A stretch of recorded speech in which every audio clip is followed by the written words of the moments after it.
Hello guys, അപ്പോൾ ഇന്ന് ഞാൻ വന്നിരിക്കുന്നത് ഒരു ഉച്ചയൂണിൻ്റെ റെസിപ്പി നിങ്ങളെ കാണിക്കാൻ വേണ്ടിയിട്ടോ. അപ്പോൾ ഉച്ചയൂണിന് ഇന്ന് തയ്യാറാക്കിയത് പച്ച പപ്പായ, ഉണക്ക ചെമ്മീൻ, പപ്പടം, ഇത് മൂന്നുമാണ് നമ്മുടെ കറി. അപ്പോൾ പപ്പായ നന്നായിട്ട് കഴുകിയെടുക്കണം കേട്ടോ. കഴുകിയിട്ട് അരിഞ്ഞെടുക്കണം, ചെറിയ ചെറിയ കഷ്ണങ്ങളായിട്ട് വേണം അരിയാൻ.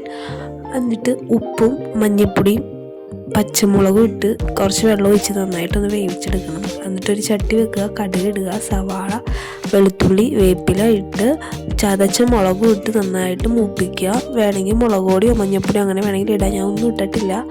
അപ്പോൾ അതിട്ടിട്ട് പപ്പായ ഇട്ട് ഒന്നും കൂടി അടച്ച് വെച്ച് കുറച്ച് നന്നായിട്ടൊന്ന് വേവിക്കുക. അങ്ങനെ നമ്മുടെ മെഴുക്ക് പുരട്ടി തയ്യാറായി. പിന്നെ പപ്പടം എണ്ണ ഒഴിച്ച് ഇതുപോലെ ചെറിയ ചെറിയ കഷ്ണങ്ങളായിട്ട് പപ്പടം അരിഞ്ഞെടുക്കുക. എന്നിട്ട് നന്നായിട്ട് വറുത്തെടുക്കുക. വറുത്തൊരു മൂടിയുള്ള പാത്രത്തിലിട്ട് ഇടുക. അതിലോട്ട് കുറച്ച് മുളക് പൊടി ഇട്ടിട്ട് നന്നായിട്ടൊന്ന് ഇളക്കിയെടുക്കണം കേട്ടോ. പാത്രം അടച്ചിട്ടൊന്ന് കുലുക്കിയെടുത്താൽ മതി. അപ്പോൾ ഈ മുളക് പൊടി എല്ലാത്തിലും അങ്ങനെ പിടിച്ചിരിക്കും. ഞാൻ അങ്ങനെയാണ് പപ്പടം ചെയ്യാറ്. ഇതുപോലെ എല്ലാത്തിലും നല്ല അടിപൊളിയായിട്ട് പിടിച്ചിട്ടുണ്ടാവും കേട്ടോ. പിന്നെ ആ പപ്പടം വറുത്ത എണ്ണയിലോട്ട് തന്നെ ഉണക്കച്ചെമ്മീൻ തലയും വാലൊക്കെ കളഞ്ഞിട്ട് നന്നായിട്ട് ക്ലീൻ ചെയ്തെടുക്കുക.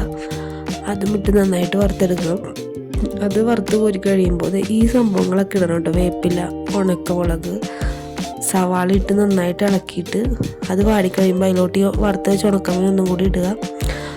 എന്നിട്ട് ഉപ്പിടണം. ഉണക്കമീൻ ഇട്ട് കഴിഞ്ഞിട്ട് നന്നായിട്ടൊന്ന് വഴറ്റിയെടുക്കണം. വഴറ്റിയിട്ട് ഞാൻ ഓഫ് ചെയ്തിട്ടാണ് മുളക് പൊടി ഇടുന്നത്, ഇല്ലെങ്കിൽ മുളക് പൊടി പെട്ടെന്ന് കരിഞ്ഞു പോകും.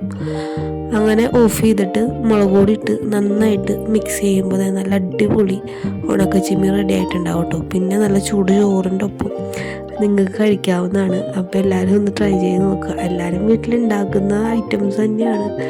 അപ്പോൾ എല്ലാവർക്കും ഇഷ്ടപ്പെട്ടാലൊന്ന് ലൈക്ക് ചെയ്യണേ.